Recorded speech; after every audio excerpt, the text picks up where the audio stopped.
नमस्कार दोस्तों, आप सबका बहुत बहुत स्वागत है हमारे यूट्यूब चैनल में। आज के इस वीडियो में हम बात करेंगे माता सीता के हरण के बारे में।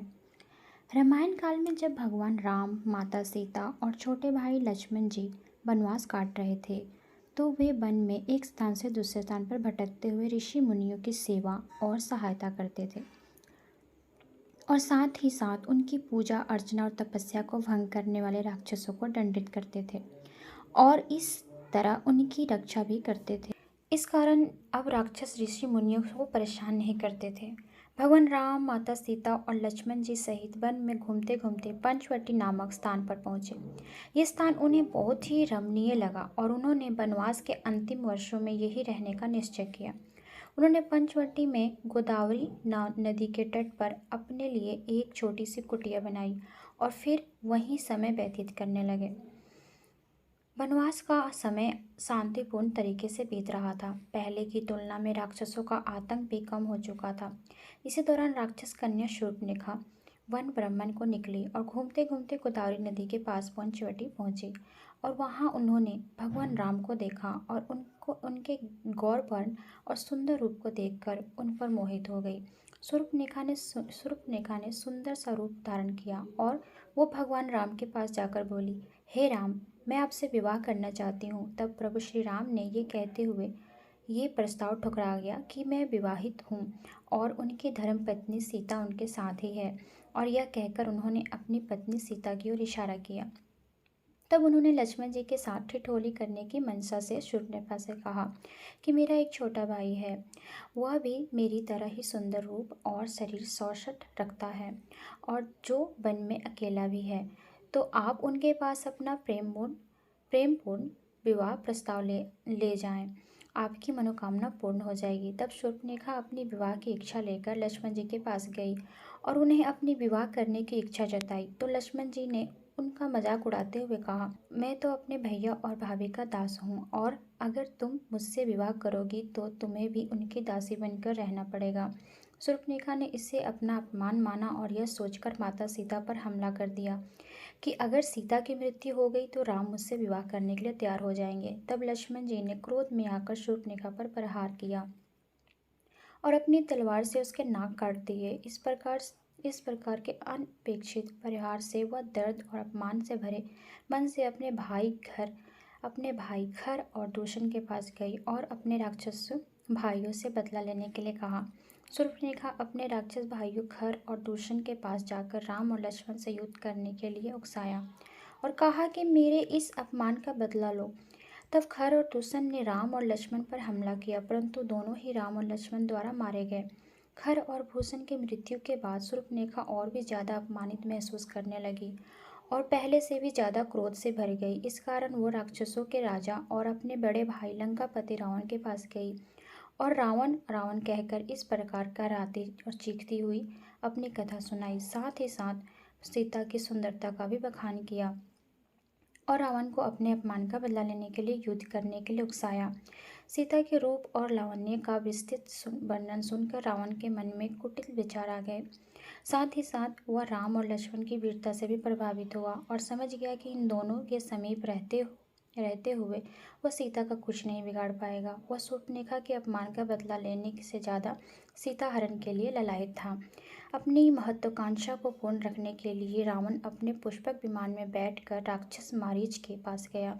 मारीच ने तप द्वारा कुछ ऐसी शक्तियाँ प्राप्त कर ली थी जिससे वह कोई भी रूप धारण कर सकता था और इसी शक्ति के आधार पर वह पहले कुटिलतापूर्ण क्रियाकलाप करता था, परंतु वह अब वृद्ध हो चुका था और अब वह अपनी शेष आयु के साथ वे सारे बुरे काम छोड़कर ईश्वर भक्ति में लग गया था। वह रावण की इस प्रकार की कुटिल चाल में शामिल नहीं होना चाहता था, परंतु रावण ने उसे अपने राक्षस राज होने का रौब दिखाया और अपनी चाल में शामिल होने के लिए तैयार कर लिया। वास्तव में मारीच इस कुकृत्य के लिए इसलिए तैयार हुआ क्योंकि उसे पता था कि उसकी मृत्यु तो निश्चित है, क्योंकि अगर वो ये कार्य नहीं करता है तो भगवान राम उसका वध कर देंगे। और तो मारीच ने प्रभु श्री राम द्वारा मृत्यु का वरण करने का निश्चय किया। रावण ने अपनी कुटिल बुद्धि से मारीच से कहा कि वह एक स्वर्ण मृग का रूप धारण करके सीता को ललायत करें। तब मारीच ने सुनहरे हिरण का रूप धारण किया और माता सीता को ललायत करने के लिए प्रयास करने लगा।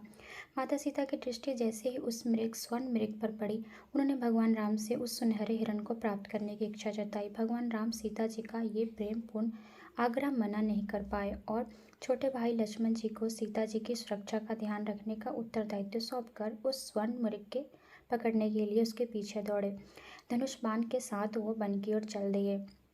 उन्हें गए हुए बहुत समय व्यतीत हो चुका था। इस कारण माता सीता को अपने प्रभु की चिंता होने लगी कि कहीं प्रभु श्री राम पर कोई विपत्ति तो नहीं आ गई, और उन्होंने इस आशंका को लक्ष्मण जी के सामने प्रकट किया। तब लक्ष्मण जी ने उन्हें समझाया कि हे माता, आप व्यर्थ ही चिंता कर रही हैं। भैया राम पर कोई विपत्ति नहीं आ सकती है और उनका कोई कुछ नहीं बिगाड़ सकता। परंतु माता सीता की उनकी इस बात को समझ नहीं पा रही थी, और जैसे जैसे समय बीतता जा रहा था उनकी चिंता बढ़ती ही जा रही थी। संध्या का समय हो रहा था। प्रभु श्री राम उस सुनहरे हिरण का पीछा करते हुए घने जंगल में जा पहुंचे थे, और जब उन्हें लगा कि अब हिरण को पकड़ा जा सकता है तो उन्होंने अपने धनुष से हिरण को निशाना बनाकर तीर छोड़ा। जैसे ही तीर मारीच को लगा, वह अपने वास्तविक रूप में आ गया और रावण की योजना अनुसार भगवान राम की आवाज़ में दर्द से चीखने लगा, लक्ष्मण बचाओ, लक्ष्मण, सीता सीता। इस कराहती हुई आवाज़ को सुनकर सीता जी ने लक्ष्मण जी से कहा कि तुम्हारे भैया किसी मुसीबत में फंस गए हैं और तुम्हें पुकार रहे हैं, अतः तुम जाओ और उनकी सहायता करो, उनकी रक्षा करो। ये सुनकर लक्ष्मण जी ने पुनः माता सीता को समझाया, भाभी, भैया राम पर कोई मुसीबत नहीं आई है और ये किसी असुरी शक्ति का मायाजाल है, अतः आप व्यर्थ ही चिंता कर रही हैं। ये सुनकर भी माता सीता ने लक्ष्मण जी की एक ना सुनी और उन पर क्रोधित हो गई। उन्हें आदेश दिया कि हे लक्ष्मण, तुम जाओ और मेरे प्रभु को सकुशल ढूंढ कर लाओ। माता सीता के इस प्रकार के आदेश के कारण लक्ष्मण जी ने अपने भैया को राम के आदेश की अवहेलना करनी पड़ी और वे प्रभु श्री राम की खोज में जाने के लिए तैयार हो गए।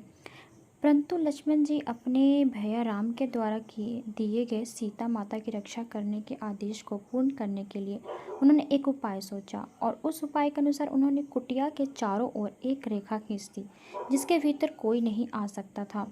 फिर उन्होंने माता सीता से निवेदन किया कि भाभी, ये लक्ष्मण द्वारा खींची गई रेखा लक्ष्मण रेखा है,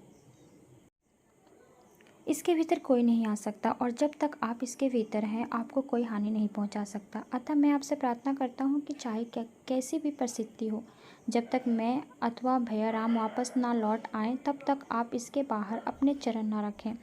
माता सीता की इस बात के लिए सहमत हो गई और कहा कि ठीक है, मैं इसके बाहर नहीं जाऊंगी, अब तुम प्रभु को ढूंढने जाओ। इस प्रकार के वार्तालाप के बाद लक्ष्मण जी भैया राम पुकारते हुए वन की ओर चले गए। रावण, जो कि इसी अवसर की प्रतीक्षा कर रहा था कि राम और लक्ष्मण जी कुटिया के से दूर जाएं और वह अपने कार्य को पूर्ण कर सके, वो माता सीता का हरण करने के लिए कुटिया के पास पहुंच गया। परंतु जैसे ही उसने कुटिया में प्रवेश करना चाहा, लक्ष्मण जी द्वारा खींची गई लक्ष्मण रेखा के कारण वह भीतर प्रवेश नहीं कर पाया।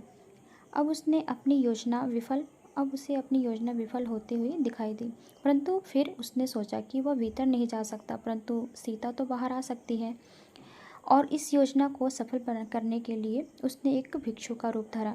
भिक्षुक रूपी रावण ने माता सीता को कुटिया से बाहर बुलाने के लिए आवाज़ लगाई, भिक्षा दे ही, भिक्षा दीजिए।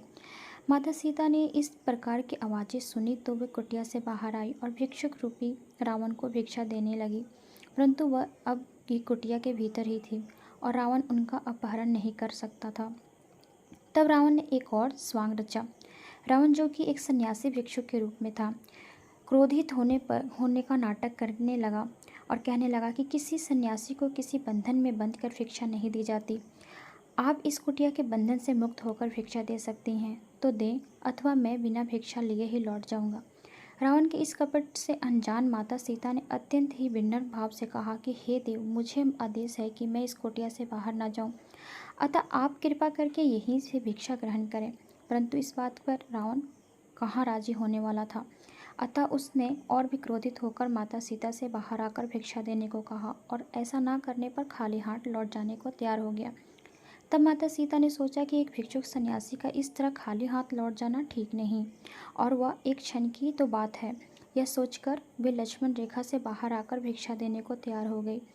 रावण मन ही मन बड़ा प्रसन्न हुआ और जैसे ही माता सीता लक्ष्मण रेखा से बाहर आई, रावण बड़ी ही शीघ्रता अपने असली रूप में आ गया और उसने माता सीता का अपहरण कर लिया और उन्हें बलपूर्वक खींचता हुआ अपने पुष्पक विमान में बैठाकर लंका की ओर प्रस्थान कर गया और इस प्रकार माता सीता का हरण हुआ।